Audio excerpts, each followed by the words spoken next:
NBA All-Star at dating naging import ng dalawang Philippine ball club na si DeMarcus Cousins nagwala sa isang game sa Puerto Rico. Gustong kalabanan ng suntukan ng buong crowd.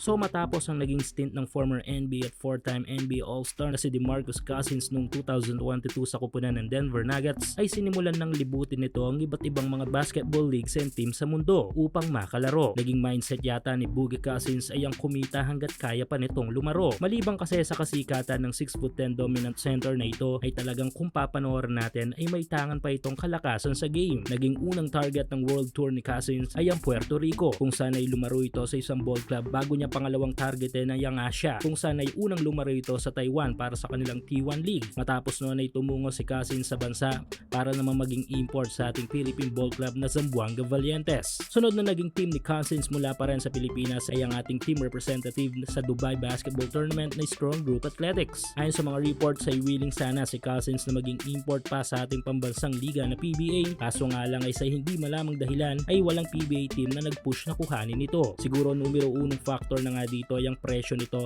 na tiyak na malaki para sa isang conference. Kaya naman dahil dito ay tumungo na lang si Cousins sa Puerto Rico upang lumaro sa kupunan na minsan na niyang nilaruan. Ito nga yung ball club ng Mets de Guaynabo, pero sa pagbabalik nito sa Puerto Rico ay nangyari ang bagay na mukhang magiging dahilan ni Boogie Cousins na hindi na bumalik sa liga na ito sa Puerto Rico dahil nga sa rumble na kinasangkutan nito kung saan ay buong crowd ang kanyang kalaban. Sa naging laban ng Mets at Vaqueros kung saan ay lumalaro din ang former NBA center na si Javel McGee at si Balkman, nangyari ang gulo 8 minutes mark ng 4th period kung saan ay tila napikon si Cousins sa isang spectator sa sideline at kinumpronta ito, at kahit pa nga na-eject na sa game ay talagang hindi pa rin nagpaawat si Cousins, dahilan upang mas lumaki pa ang gulo. Hindi pa alam sa Puerto Rican League na ito kung anong parusa ang ipapataw dito kay Cousins na ating abangan sa mga susunod na araw.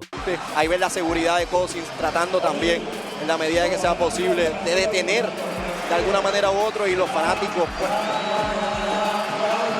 respondiendo. Ahí nos vamos una pausa y regresamos en breve con más. Got in last night. It's been nothing but hospitality, nothing but love, nothing but good energy and good vibes since I stepped foot on this island. I'm extremely